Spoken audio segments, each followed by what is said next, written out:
Okay. So place the saucepan over low heat, stirring 2 to 3 minutes.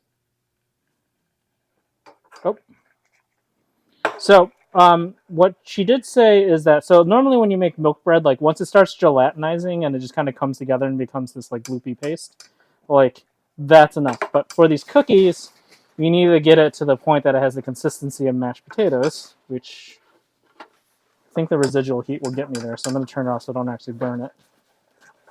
So you got to overcook it a little further. So like if you're making tangzong, this like smooth goopy mixture is exactly where you want to be. But you need to cook it a little further when you're doing these cookies. Exactly what I'm going to do here.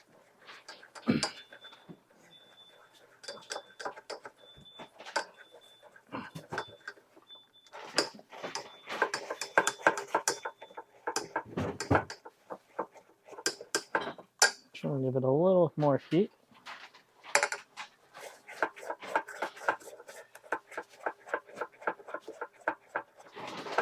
And then again with this recipe, she was talking about adding it in hot to melt the sugar.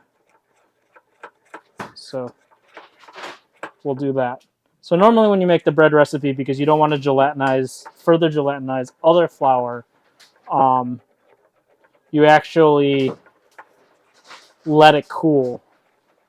You want to get it back down cool before you use it, so you don't actually end up making more roux than less. Okay, so it's starting to stick to the bottom, which is getting close to where I need it to be. So we're just gonna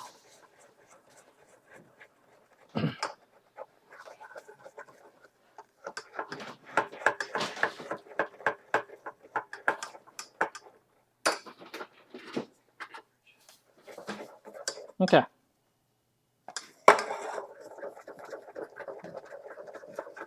So I think we're good there. Let's boot this to this side.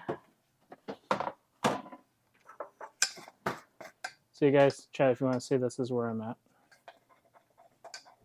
Okay.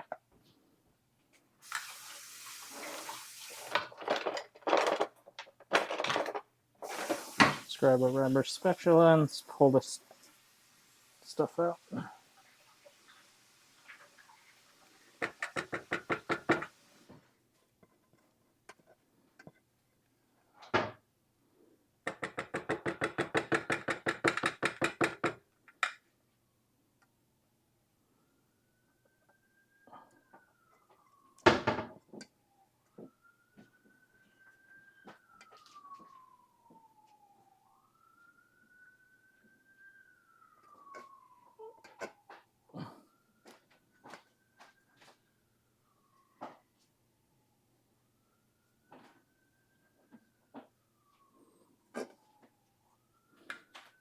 Okay.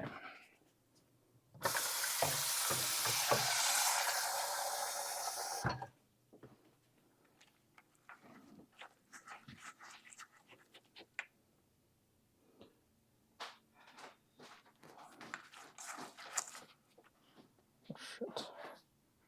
Okay, I'm gonna move that hot thing out of the way.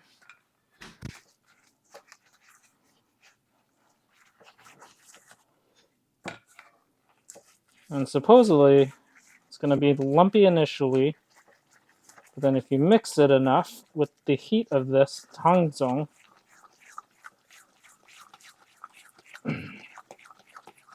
so one thing that this recipe says is use a whisk, which I do not recommend using, by the way, because I saw when Tox was doing it, it literally stuck inside his whisk, and he was having problems incorporating everything together.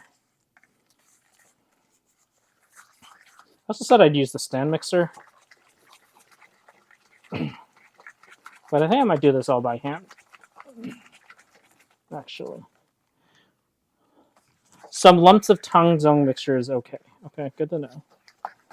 But I'm going to try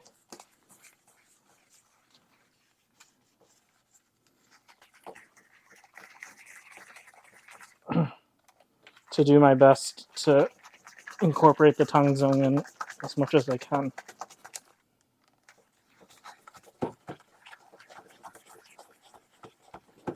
I also think after this, I think when I add the vanilla is when I'll also add the espresso powder into the mix.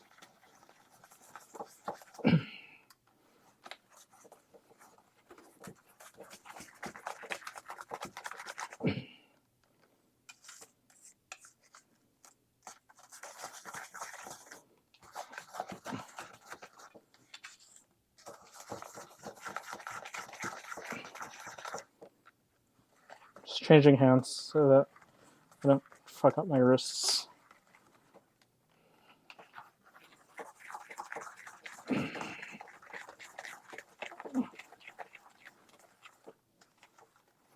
Okay.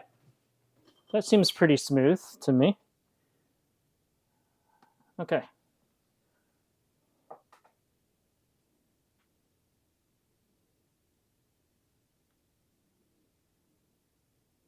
Oh, 4th of July is 21st anniversary. We should call it. Okay. You've never heard it. Oh, Andrew Cooks! Hello! Welcome, welcome, welcome. Thank you for the raid. What'd you guys make? Hello. Let me switch over. Oh man, I guess I'm streaming so late that you guys are grading me for dinner after dinner preps. Hey Andrew, hope you're doing well. Hello, welcome in everybody. Let me give Andrew a quick shout out. How was I'm assuming you guys are doing meal prep today, right? Hi, I'm Walter Mellon. For those, I should do my quick intro. I'm Walter Mellon. I'm a food and drink streamer, just like Andrew. I am not a professional chef. I've been cooking since I was 12, though, and I've been baking a lot. Since actually, I guess I've been baking since I was 12, and I've been cooking. I don't know why I started cooking, but around the same time too. But I just really enjoy nerding out and chatting on stream. Welcome to my little corner of the internet. And for those who are here in my chat, you also check out Andrew. Andrew and Stu are very chill, very fantastic streamers. They too love nerding out too. For those, I had an hour long before I even started cooking. I just went on this long ass 1 hour rant about cameras and electricity and all this other crap and filmmaking. Yeah, they also have an adorable dog named Buster, and they do a lot of. I think during the weeks they do a lot of meal prep, and then on the weekends they do something slightly more complicated. And then once in a while, Andrew and Stu will both do bike riding streams in the summer during the weekends, which is pretty dope. So yeah, you guys should check them out. But yeah, thank you for coming by. What did you guys make today? You made fish and chips. Ooh, hell yeah, fish and chips. That sounds amazing. Was that part of did they send you all the stuff for the fish and chips? Ooh, Buster. Oh, those are the cutest Buster emotes. Hope you guys are enjoying it. I think I might need to. I guess it's fine for stream. I'm going to continue cooking on the dark. I'm going to be stubborn and try to use ambient daylight as much as possible before I have to turn on the lights outside because, Yeah, you're so following. Yeah, 100% follow Quicksilver. Andrew Cooks is yeah. Andrew is fantastic, and they're super chill.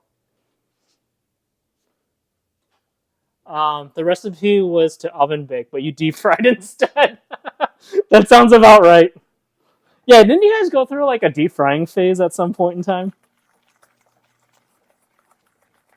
I feel like it was you always saw. I don't think I was there when you guys did it, but I know you guys said that you had a deep frying phase where you just fried everything.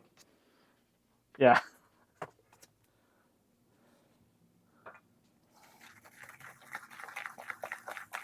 Okay. So what I'm making today is tangzong cookies. So these are if you look up the recipe, you'll see from the reviews it's very divisive. It had 3.5 stars, and it's because half the people hated it, other people loved it. And so, anyways, it's a chocolate chip cookies that uses a bread making technique, which is milk bread, and it makes really soft bread that doesn't stale, like it makes it keep longer. So it keeps it for a few days more to almost like a week more. Like, so you can like have table bread that is shelf stable for quite a while. And what it is that you kind of create this water roux, which kind of I just made the tongue here, but you let it like turn into like a gelatinized, like you cook it like almost like you're making like a roux, and then you mix that into your dough. And what that does is it allows your bread to absorb more water than it normally does. And like I guess there's like amylization or something like. I'm not completely sure about the chemistry behind it, but basically what it does is it creates like a very soft, supple bread. That that's most like Taiwanese milk bread or Japanese Hokkaido milk bread. And I guess this recipe makes use of that technique in cookies, which to me doesn't make sense because you just don't have that much flour. So what? Because like cookies are mostly sugar and butter. And so I'm very curious about how this recipe works. So I'm going to give it a shot. So Lord Tox, if anyone's familiar with Lord Tox, I did give him a shout out earlier. He made this recipe about a month ago. He got the idea from Saren, who's another great streamer. And I know she's lurking because I saw that she was lurking. So I'm going to actually shout out Saren.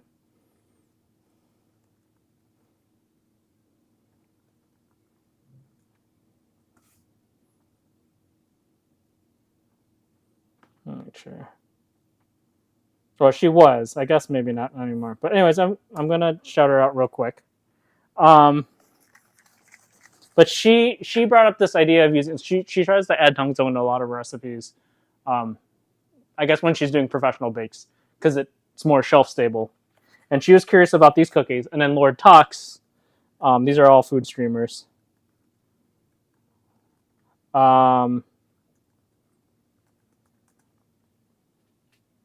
Oops. And then Lord Tox made it a couple weeks ago.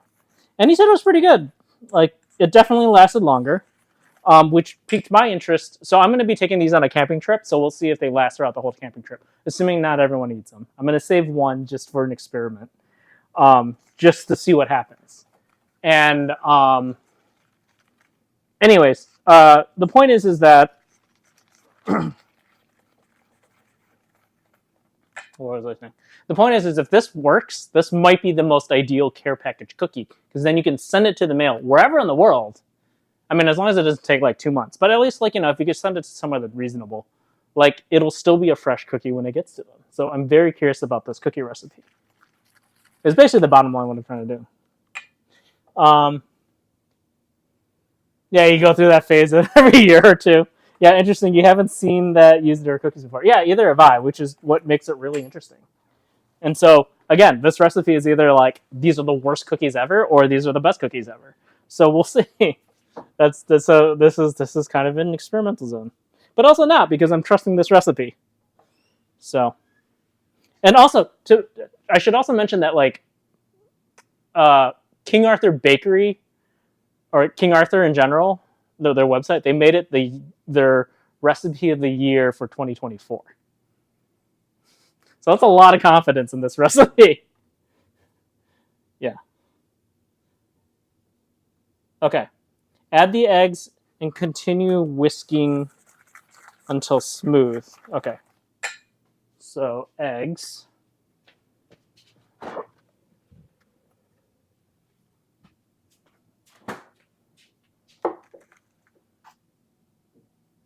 Okay. So it's gotten down to room temperature.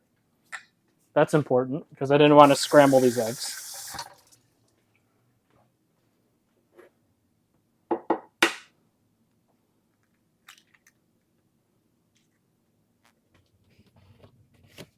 I always ask this question all the time, but chat.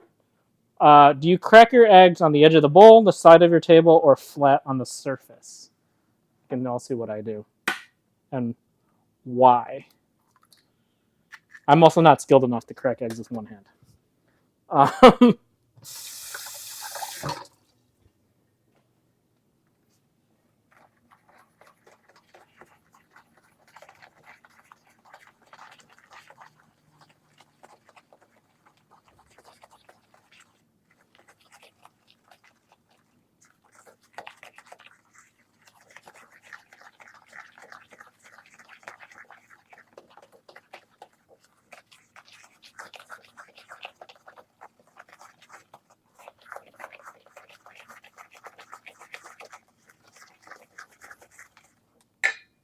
Okay, add eggs and vanilla until it's smooth. Okay, and then what's...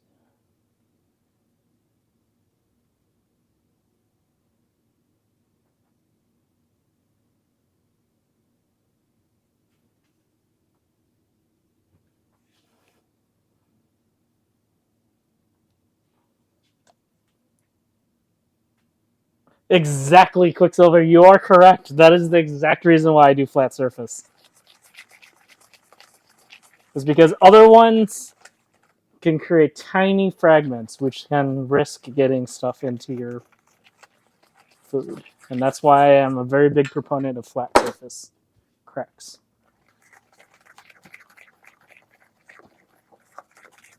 Yeah, flat surface cracks. That actually is the correct answer. My mom taught me the side of the bowl, and then I later learned when I started cooking for myself in like college to do table cracks. I think I learned that from either Alton Brown or like the Food Network at some point in time. And I've done flat table cracks since then. Okay. Okay, so this is the flour. So at this point, I'm going to do my own little touches to this recipe, which is espresso powder. Instant espresso powder.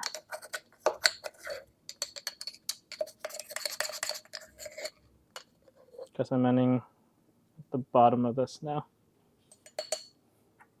And I do this because I think it just adds a nice depth of flavor to the recipe. Wait, where did the... Oh, and then vanilla. I missed the vanilla. Okay. How much vanilla was it?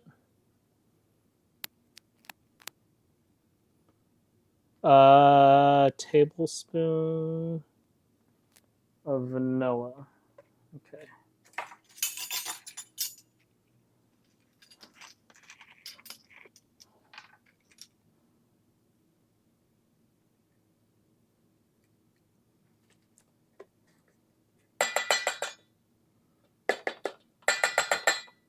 Well, that's all that's left of this one. Great. Oh, I have a good place to put this. It'll go in here for now.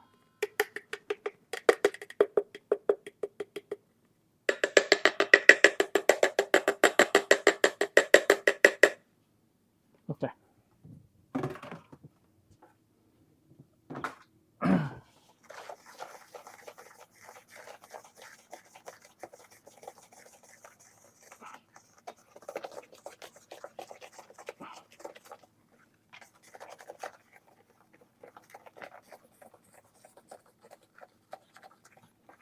Definitely getting more and more contrasty in here.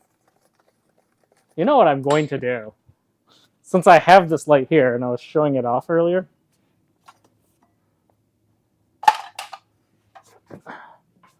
I refuse to use the house overlights because it sucks and it makes everything ugly. So I am going to do something. We'll see if this works. I'm going to add some fill light. But since I don't really have a stand, I'm just going to make this work.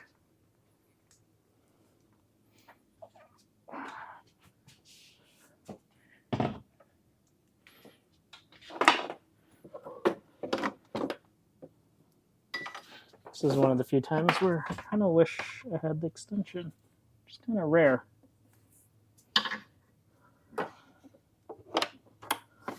So for those who have been here since the beginning of stream, I was showing off this giant square light panel thing called a sky panel that I own.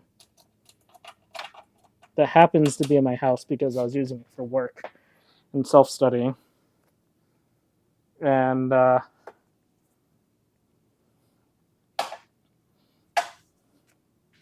now I'm going to use it to light my stream since it happens to be right here. But I'm doing it in the most crudest, laziest way possible, which is I'm just setting it up on a chair since I don't have the proper stand to actually use it correctly.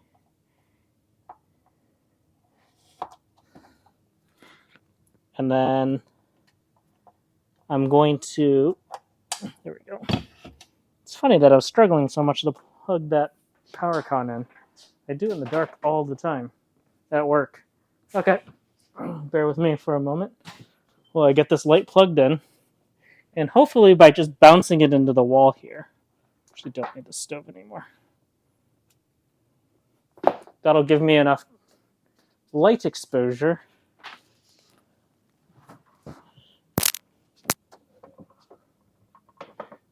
Actually, yeah, should be like this. That'll give me enough light exposure to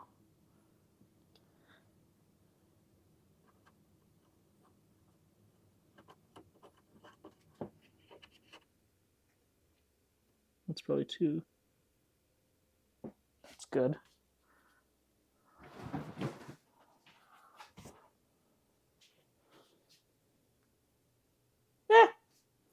Probably needs to be a little more blue. That actually kind of works. It's kind of comical that it works. Let's make it.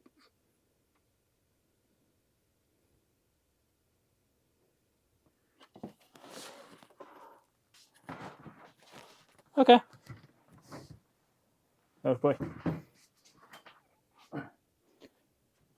Cool. That is a very lazy low tech. So I literally just have it on a chair hitting my wall and it's just bouncing back into me. That's a very lazy low tech way to get exposure. It is underlighting me. There is actually this very shiny die hard thing, which actually I could probably remedy it here. See, now I'm putting more effort than I need to. And this is what you would call the rabbit hole of lighting, where you can, what we call tweaking, where like once you start lighting, you can spend hours just tweaking the lights till kingdom come, so that it works. But this sheen is bothering me, or this reflection is bothering me, because then it's creating this kind of garish looking underlight. So instead, I'm just going to get rid of it by doing this.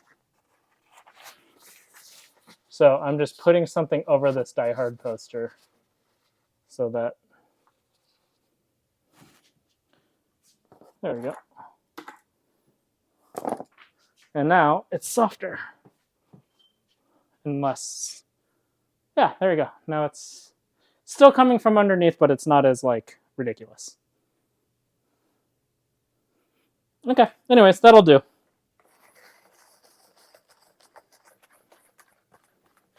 I might still have to turn on the overheads, but I'm going to see what I can get away with.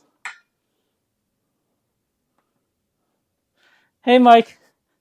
How are you doing, Mike? Yeah, I'm just. It started getting dark, and then I grabbed my very overpriced film light that I happen to have just sitting right here, and I dropped it here, and now it's bouncing into this wall, and then lighting me because I refuse to use my overheads because they're ugly. Even though I did put diffusion on them, and I put like warming gels on them so they don't seem so ugly. But yeah, I did that. Hope you're doing well, Mike. Yes, and also in the meantime, I was making. Okay, that is a giant chunk of espresso powder that I don't think it's going to dissolve. So that's just going to fuck off.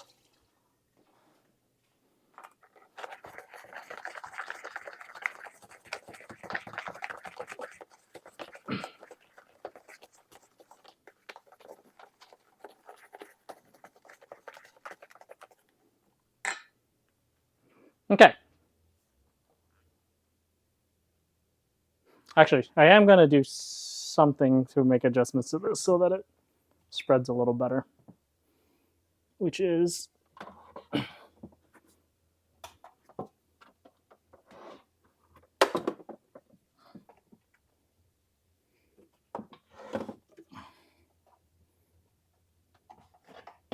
Excuse me while I make a couple slight adjustments.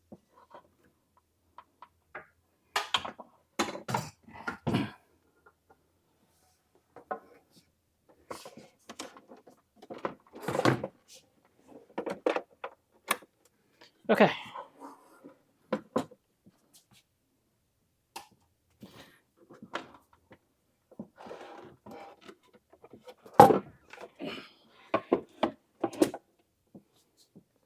There we go. That should be better.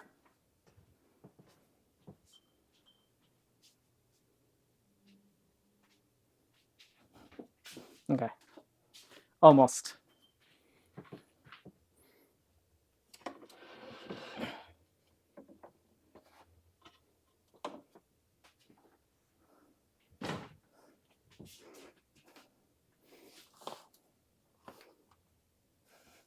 Oh, you just got back home? Welcome home, Mike.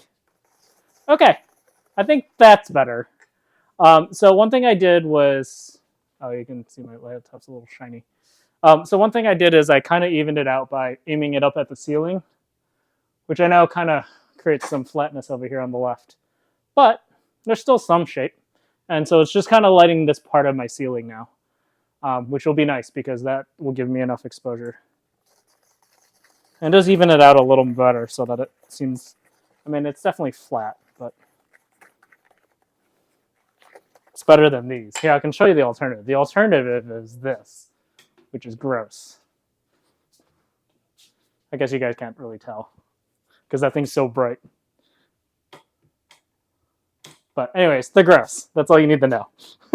And it bothers me every time I have to turn them on.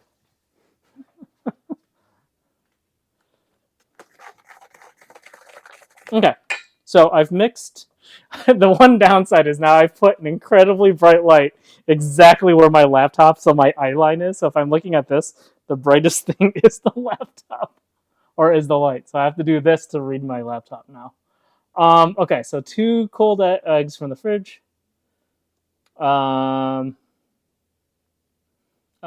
and then weigh or measure the remaining 2.5 cups plus 1 teaspoon, so 307 grams of bread flour by gently spooning and then sweeping off any excess. Add the bread flour to the bowl. Then add baking powder and baking soda. I'm actually going to do the opposite. I'm going to add the baking powder and baking soda now so that it ends up incorporating better. So how much baking powder, baking soda do I need? Baking powder is here. And I know this out of memory. Sorry if you guys, it's unlabeled, I know. It's poor form. But I do know that it's baking powder. I don't know how much baking soda I have left. Definitely need more baking soda next time I go to the store. Holy shit, I am out of baking soda. Okay. Desperate times means desperate measures.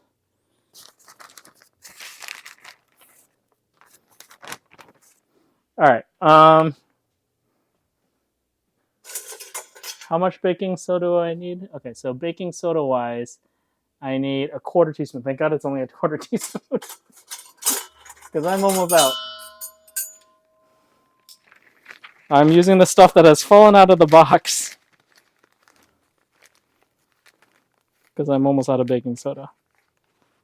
Okay. So baking soda. Okay. Note this up. When I go to the grocery store tomorrow, get baking soda. Okay, baking soda. And then 1 3/4 tablespoons of baking powder. So